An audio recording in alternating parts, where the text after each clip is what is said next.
Hello viewers, कैसे हैं आप। आज पाकिस्तान ऑयल फील्ड के बारे में बात करनी थी।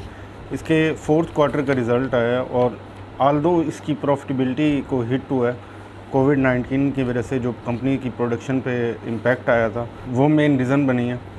तो लेकिन एक अच्छी बात जो इस कंपनी में देखने में आई है वो ये है कि कंपनी ने despite a big hit in its profitability अपने डिविडेंड यील्ड को कम नहीं होने दिया, बल्कि जितनी इसके एक अच्छे साल में अर्निंग होती है बेहतरीन और एक लेवल डिविडेंड का मेंटेन रखा जाता है, उसी लेवल पे डिविडेंड यील्ड को मेंटेन रखा और 30 रुपये डिविडेंड अनाउंस किया।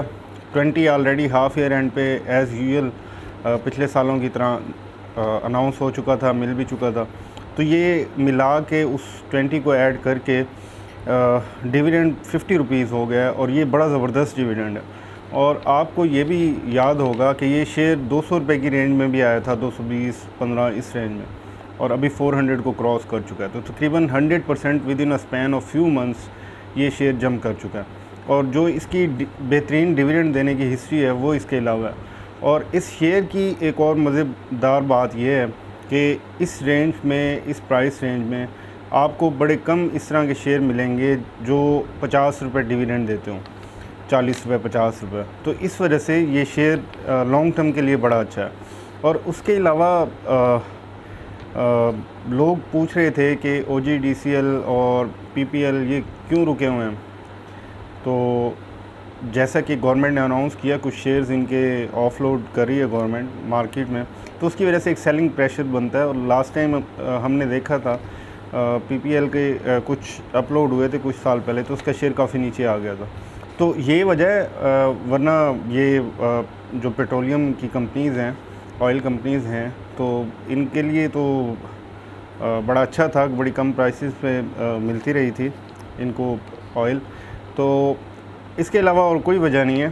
तो ये बात माइंड में रखिएगा और अपने आप को उसी हिसाब से एडजस्ट कीजिएगा कि ये टेम्परेरी तौर पे ये नीचे जा सकते हैं, बाद में फिर आ जाएंगे ऊपर। तो पहले पाकिस्तान ऑयल फील्ड की बात कर लें, फिर बाकी बातें बाद में होंगी, रिज़ल्ट की बात। तो जो EPS आई है फोर्थ क्वार्टर की, वो 8 रुपये 6 पैसे 8.6 पर शेयर आई है रुपीज़, और ये 57% डाउन है as compare to fourth quarter of 2019 year on year base पे, इसका मतलब है। और जैसे मैंने कहा, क्राइसिस के बावजूद, कोविड की क्राइसिस के बावजूद कंपनी ने अपनी डिविडेंड देने की बेहतरीन हिस्ट्री को मेंटेन रखा। और प्रॉफिटेबिलिटी इसकी जो हिट हुई, ये अरब लाइट की प्राइसेस कम हुई क्योंकि ये अरब लाइट ख़रीदते हैं, और उसकी प्रोडक्शन भी कम हुई, तो इसी वजह से इसको क्राइसिस का थोड़ा सामना करना पड़ा। लेकिन इनके पास ये फिर डिविडेंड कैसे दे पाए, क्योंकि इसकी प्रॉफिटेबिलिटी तो ऑलरेडी हिट हो चुकी है।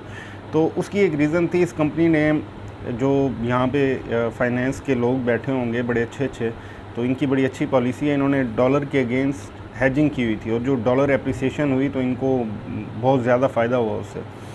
और इसके अलावा जो मेन कंपनी के रिज़ल्ट से जो क्रक्स निकाले हैं मेन, उसमें एक बात ये है कि जो फोर्थ क्वार्टर के दौरान जो अरब लाइट की प्राइसेस हैं वो तकरीबन $26 पर बैरल पे ऑन एवरेज रही हैं, और ये 61% डाउन है ईयर ऑन ईयर बेस पे। 2019 का जो फोर्थ क्वार्टर था उससे अगर कंपेयर करें अरब लाइट की इंटरनेशनल प्राइसेस, तो 2020 के फोर्थ क्वार्टर में 61% डाउन रही हैं। तो इसके अलावा जो फोर्थ क्वार्टर में इस कंपनी ने ऑयल प्रोडक्शन की है वो ईयर ऑन ईयर बेस पे 28% कम है 2019 के फोर्थ क्वार्टर के कंपैरिजन में।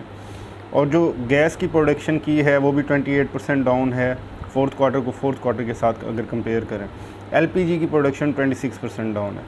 एक्सप्लोरेशन कॉस्ट जो है कंपनी की फोर्थ क्वार्टर में, that stood at 253 million rupees in fourth quarter, और ये 79% अप है एज़ कम्पेयर टू 2019 में। क्योंकि जब कोई नया गैस रिज़र्व मिलता है तो स्टार्ट पे जो ये एक्सप्लोरेशन कॉस्ट होती है, जो रिसर्च एंड डेवलपमेंट का एक अकाउंटिंग का स्टैंडर्ड है, उसके मुताबिक रिसर्च को स्टार्ट पे सारा एक्सपेंस आउट किया जाता है। फिर जब डेवलपमेंट की फेजेस में चीज़ें आती हैं, जब कंफर्म हो जाता है और गैस निकलनी स्टार्ट हो जाती है, फिर उसको अमोर्टाइज़ किया जाता है ईयर ऑन ईयर बेस पे। तो ये खैर छोड़ें, आपसे रेलिवेंट नहीं है। अगर आप नहीं समझते अकाउंटिंग की बातों को।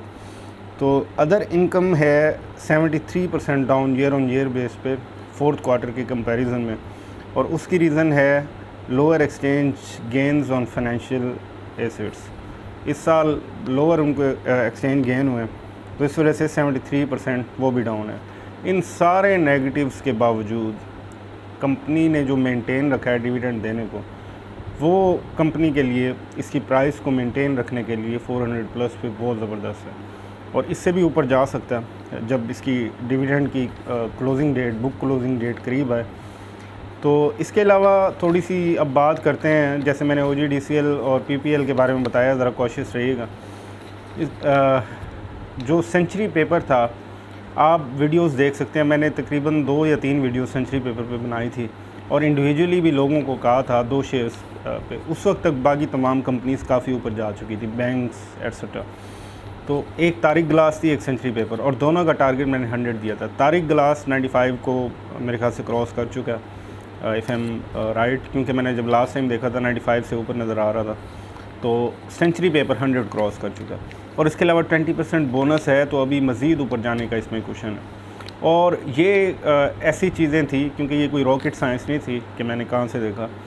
इसकी जो 3 क्वार्टर्स के रिज़ल्ट उस वक्त तक आ चुके थे, और वो 3 क्वार्टर्स के रिज़ल्ट वर्सेस 4 क्वार्टर्स के रिज़ल्ट उससे पिछले साल के उससे भी ज़्यादा EPS थी सेंचुरी पेपर की। तो इस वजह से ये भी हो सकता है कि जिस तरह हम सिक्योरिटी पेपर्स को बड़ा कम देखते हैं कि वो 140 से नीचे या 150 से नीचे आए, तो in future we might see the same with Century Paper Limited. हो सकता है कि आने वाले दिनों में, I am not giving a buy call, लेकिन मैं जस्ट आपको बता रहा हूँ कि ऐसे होता है जब अर्निंग्स बहुत ज़्यादा बढ़ने लग जाएँ, तो शेयर अपने प्रीवियस पैटर्न्स को तोड़ के एक नया पैटर्न बनाता है, तो ऊपर चला जाता है। तो इस पर भी नज़र रखें अगर आपको समझ आए, क्योंकि अभी क्वेश्चन है काफ़ी इसके ऊपर जाने में सेंचुरी पेपर। तो अपनी रिसर्च पे, अपने रिस्क पे आप इसमें एंट्री लें। एंट्री और एग्ज़िट पॉइंट अपने खुद के बनाया करें, और दूसरे लोगों से जस्ट ये नॉलेज लिया करें कि ये शेयर किस तरह परफॉर्म कर रहा है, इसकी अर्निंग बढ़ रही है, कम हो रही है। क्योंकि जब तक आप खुद अपने डिसीजंस नहीं लेंगे और मार्केट में अपने रिस्क पे नहीं जाएंगे, और कम से कम 2, 3, 4 मार्केट के साइकिल्स को फेस नहीं करेंगे।